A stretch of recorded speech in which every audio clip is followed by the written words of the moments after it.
For centuries, the Church held fast to an earthly doctrine. God created man, and the sky was the limit, but only in a symbolic sense. However, within the walls of the Vatican, there are documents that tell another story. A story that it was not written for the faithful. It was written to be hidden.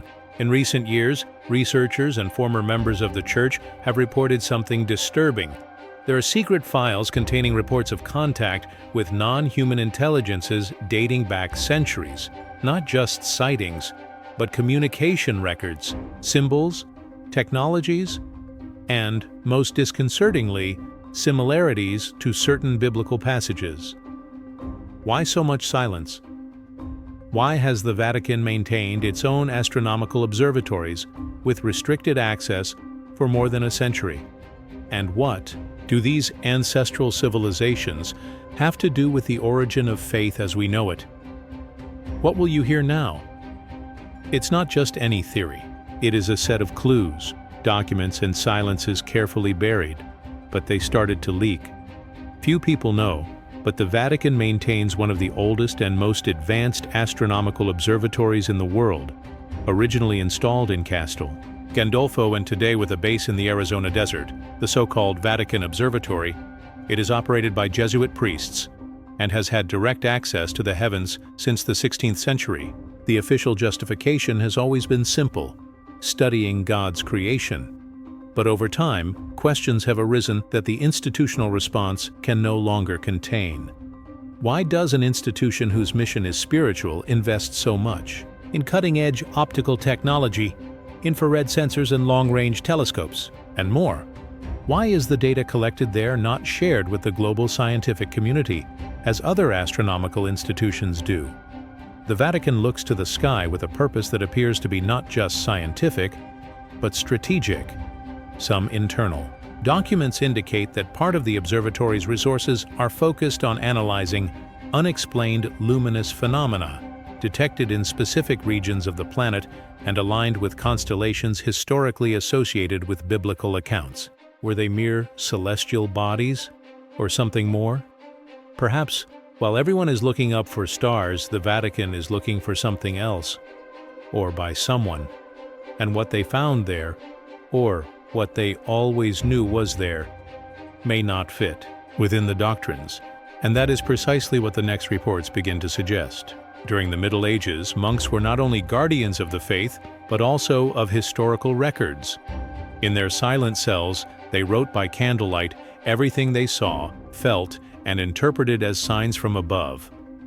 Among the hundreds of manuscripts, preserved or hidden in Italian and French monasteries, there are letters that, with today's eyes, sound less like religious testimonies and more like reports of contact with non-human intelligences. In these letters, we find descriptions of angels without wings, of bright beings that did not touch the ground, of strange discs that appeared over the monastery on silent nights, emitting sounds that the wind could not carry. In 1139, a Benedictine monk reported seeing two lights that danced in the sky, and from their center, figures with translucent cloaks and unblinking eyes descended.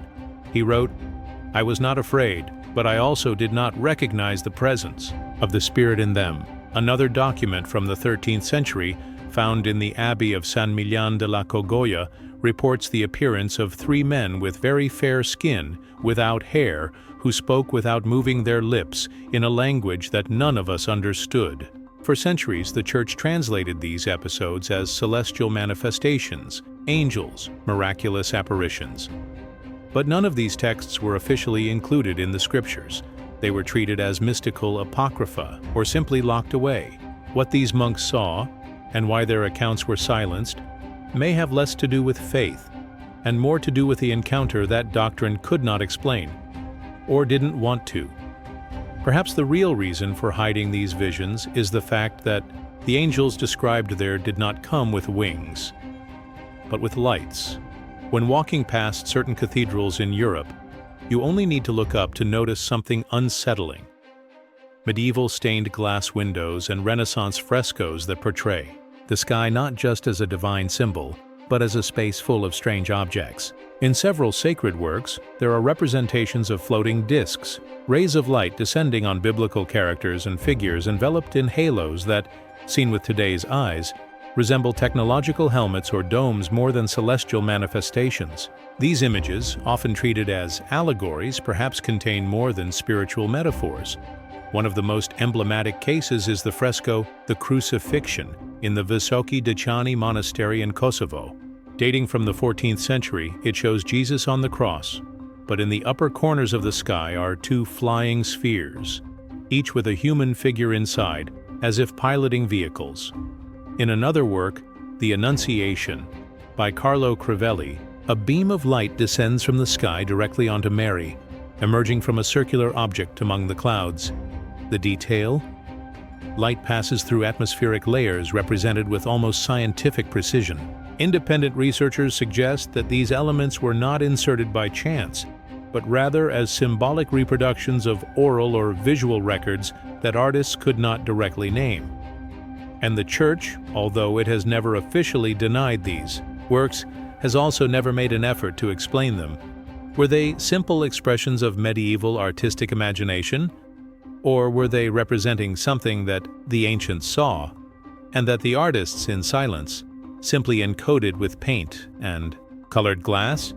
If monks in the past described what they saw with limited words, perhaps painters did the same with images. And if this is true, then part of the extraterrestrial presence on Earth may already be recorded, centuries ago, on the ceilings of churches that we now call sacred art.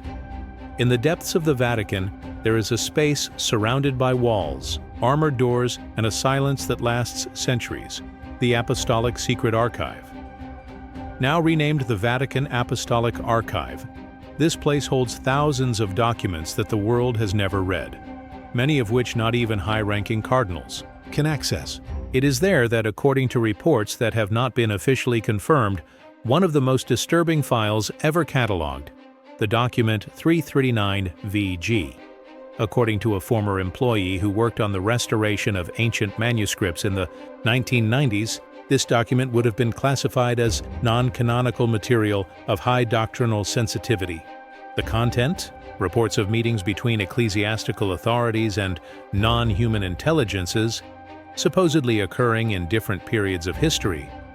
There are mentions of flying objects observed by bishops during councils, records of messages delivered in unrecognizable languages, and even notes about a possible contact attempt in 1543, described as communication with living lights. The number 339 would correspond to the cataloging order, and the letters VG would refer to the internal expression Vigilantia Galactica, a term never publicly recognized, but which appears encrypted in some correspondence between the Vatican and astronomers linked to the Church. The most curious thing is that, after this information appeared in private forums and conferences of ufological researchers, all attempts to confirm the existence of the document were officially blocked. If the document is real, it not only connects the Church to extraterrestrial episodes, but confirms that the Vatican knew and hid it. And if it's false, it's strange enough to raise another question. Why was not even denial allowed? What if what we call religion is actually a symbolic translation of a much older and much more literal cruel contact? This is the basis of the cosmic guardians theory, supported by scholars who believe that extraterrestrial civilizations were among us even before written history, influencing cultures, morality, sacred languages, and humanity's first spiritual myths.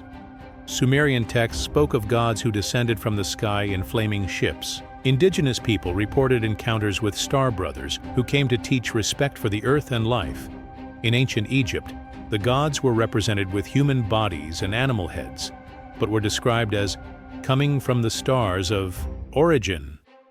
And the most disturbing thing, there are scholars who find parallels between the moral teachings of these beings and the central messages of figures such as Moses, Enoch, and even Jesus. The Cosmic Guardians hypothesis suggests that these intelligences not only visited the planet, but that they followed the evolution of humanity. More than visitors, they would be observers, maybe even inspirers of the first doctrines.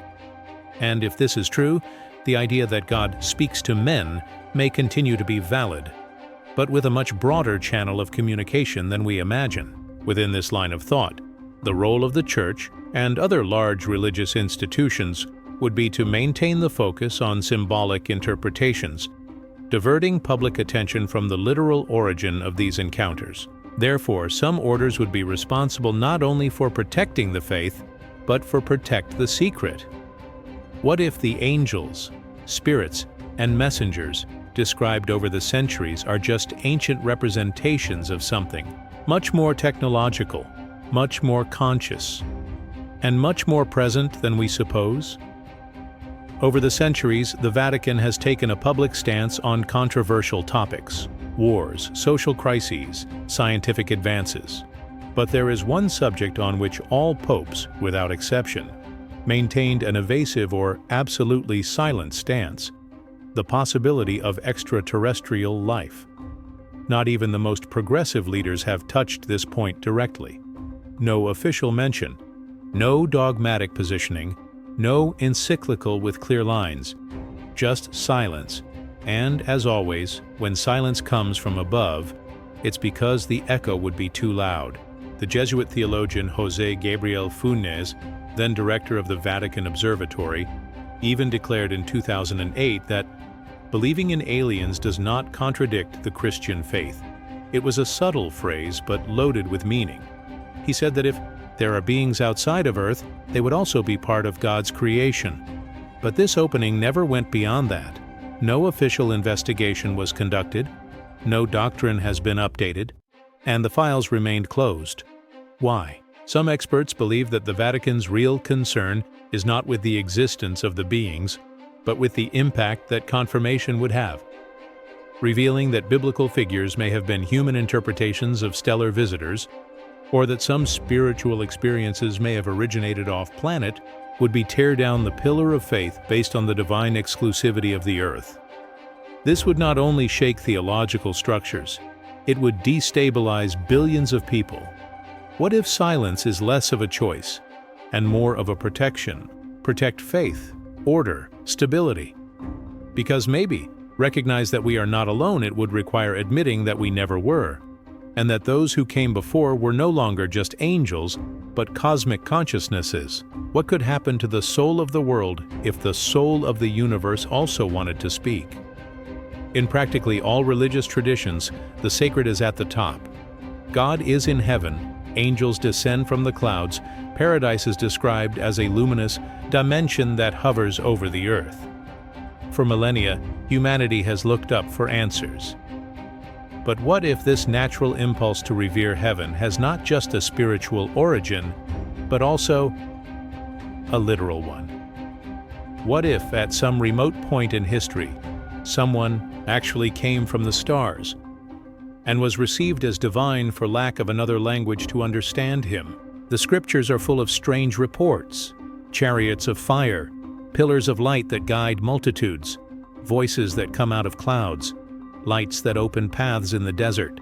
To this day, we teach that these phenomena were miracles, but for those who read without a doctrinal filter, some of these miracles look dangerously like technology, or at least like outside intelligence. It is no coincidence that so many spiritual experiences manifest themselves through flashes, levitations, deep sounds, inexplicable euphoria, and the absence of time. Are we ready to admit that what we call sacred may have been a first contact? Or do we still need the image of wings, halos, and thrones to accept that something greater is visiting us? Perhaps the problem is not in believing too much, but in interpret less. Because if heaven has always been the setting for the divine, it is possible that the divine came from much further away, and that the messengers of old, seen as angels, were cosmic intelligences trying to guide us without breaking our limited understanding. The challenge is not in accepting the idea of life outside Earth. It's dealing with what it does to everything we believe about ourselves. Maybe the sky wasn't just a metaphor, but a back-and-forth path that never stopped being active. For centuries, we have been taught that the origin of life came from a divine breath, a spark that came down from the heavens and animated matter. But the question that echoes increasingly loudly among scholars, mystics, and scientists is not whether this breath existed, but rather, where did he really come from? What if the divinity we always seek is just one manifestation of something even greater, older, more present? And if deep down, the origin of humanity is not only spiritual, but also stellar? Theories such as panspermia already suggest that life on Earth may have been seeded by organisms brought by comets or asteroids. But other, more symbolic currents speak of a guided origin, planned by higher consciousnesses that came from other systems, other dimensions, perhaps other forms of time. These ideas do not exclude spirituality, they only expand it. Because if the soul is eternal, it may have traveled a lot before incarnating here. And maybe, just maybe, Earth is not our starting point, but just one of the stations on the journey. Ancient texts, from the Vedas to the Dead Sea Scrolls, speak of beings coming from the stars to teach men. But over time, these descriptions that were diluted, converted into religious metaphors or angelic archetypes. What if part of the mission of these entities was exactly this, to guide us from within, until one day we are ready to look outside without fear? If so, then recognize the extraterrestrial presence. It would not be a threat to the faith, but an expansion of it. It wouldn't mean that God doesn't exist, but that he operates in ways we don't yet understand. And the real question may never have been, are we alone? But rather, what in us already knows that we have never been? Perhaps the Vatican's biggest secret isn't just in locked documents, but in what they represent. The possibility that we were never alone, and that someone always knew it. If the divine touched us, who said it came from just one place? And if what we call heaven is not a metaphor, but a point of origin, spirituality does not need to have borders. It pulsates in what we don't understand, in what we don't control, and above all, in what we dare to feel, even without proof. If this journey made you look up with different eyes, subscribe to the channel here, because there is still much to be unearthed and much more to be remembered. And if you got this far, write the expression in the comments, Cosmic Heritage. This way, I will know that you are part of those who hear the silence between the stars. See you in the next mystery. And remember, sometimes the faith that we keep in our hearts was born long before Earth.